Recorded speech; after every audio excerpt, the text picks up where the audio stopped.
Hi everyone, I'm Guy Andrews and welcome to Guy's Garage, and today I'm driving a Ford Focus RS. It's the limited edition version, the 2017 model, and it's in the classic Ford blue. It's a good looking thing actually. This car's got 100,000 Ks on it, so it's done a fair bit of daily duty, but it still feels pretty tight. So for those of you not familiar with this car, the Ford Focus RS is sort of a rally bred vehicle from Ford out of Europe, and it's got a 2.3 litre turbocharged 4-cylinder engine with 257 kilowatts driving all four wheels, and it's got this little drive mode button here which goes from normal to sport to track and to drift mode, which just changes the torque split and the engine parameters. And I'm currently driving around in track mode, as you do, which is I believe 50-50 torque split front and rear, and yeah, it's a good little thing. It's still quite tight in the chassis, even though it's done 100,000 Ks. Like the turn in and the steering is quite responsive. I do like the feel of the steering. My immediate comparison for my personal car is a i30N Hyundai, and Hyundai done a really good job with their steering tuning. And this car's equal to the task in terms of the steering through the steering response and feel for the road in the front end of this car. It's really nice, and very tied down through the all-wheel drive system.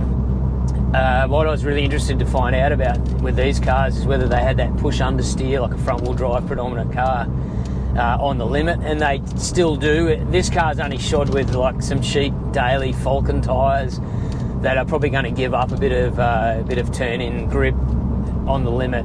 So if you ran some good RS rubber on it, it might change the feel for it a bit. But generally, it's tuned to be into that sort of neutral to understeer on the limit, which a lot of road cars are.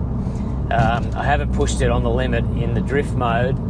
That might change things a little, perhaps maybe get it to rotate a little more. You'd imagine it would, but might not translate to raw speed on the track. The seats inside these RS Recaros, or whatever they call you, RS or RS specific to this car, Recaros are quite firm. Probably wear you out a bit on a long road trip, but their buckets are great. They really hold you laterally quite well when you get into it. So that's what you want in a performance car. You want some good seats to keep you there.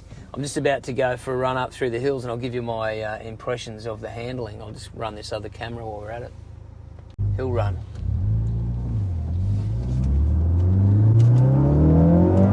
Oh, in track mode. Let's give this thing a little bit of a handling test.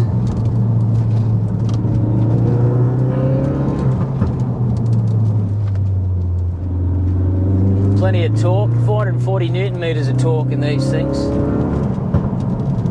But the grip is where it's at.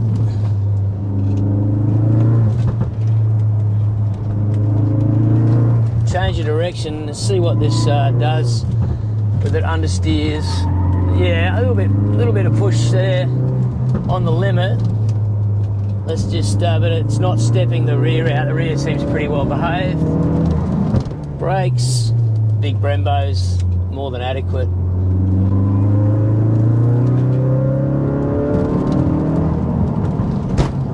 You've got to do your own heel and toe on this thing, which is fun. Yeah, a little push there again. Yeah, pushing. Doesn't go from push to oversteer, it just goes push.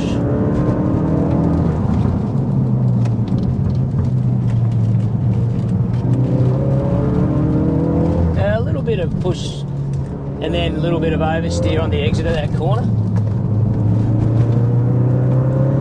But generally very controllable, drivable car. I'll just tip it in there. The all-wheel drive system's so good that you're not overpowered. You know, you're wanting for more power because it's so grippy. Even on these sort of street tyres, it's got plenty of grip. Very quick little fast A to B car.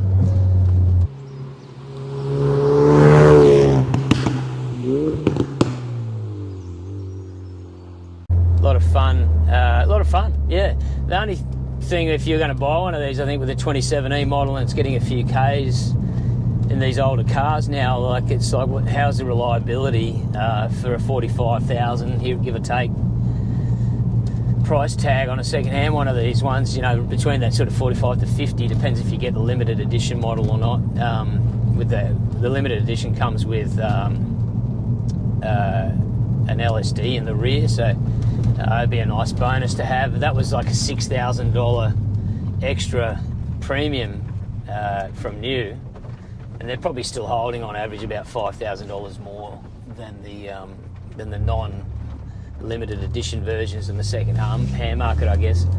But is it worth it? Yeah, it probably is. If you can get hold of the limited edition one, it's also got a black spoiler to identify the car over the standard one, but there's not a massive difference, I'd imagine, in outright performance. It's just that grip from that LSD in the rear.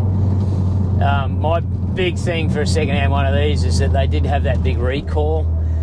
They fitted the wrong head gaskets from factory. Apparently this motor goes into the four-cylinder Mustang as well, and has a different head gasket apparently, and they fitted the wrong head gaskets to these cars, and a lot of them blew up, but they've since mostly been replaced on warranty, and I don't really read about too many other reliability issues with these cars after that's been taken care of.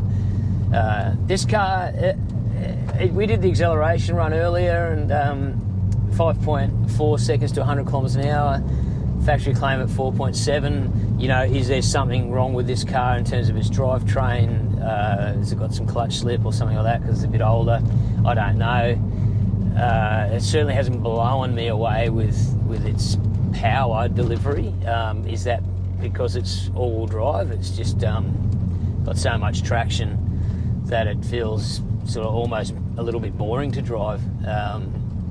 So I hear that a bit from the Yaris owners, actually. You know, there's so much traction there that they're almost uninteresting to drive but that's what makes them so fast on a track. So I know these cars do perform well on the track, and but probably for my money, not enough to get me out of my little Hyundai and sell, go through the whole trouble of selling that car and then getting one of these, given that it's going to have double the amount of Ks on it. It could have some, every car's going to have more reliability issues and wear and tear on it when you do 100,000 Ks plus. So, yes, I'll probably go faster at the track, potentially in a car like this, over my Hyundai i30N, but I don't think it's going to be worth the trouble to do the changeover.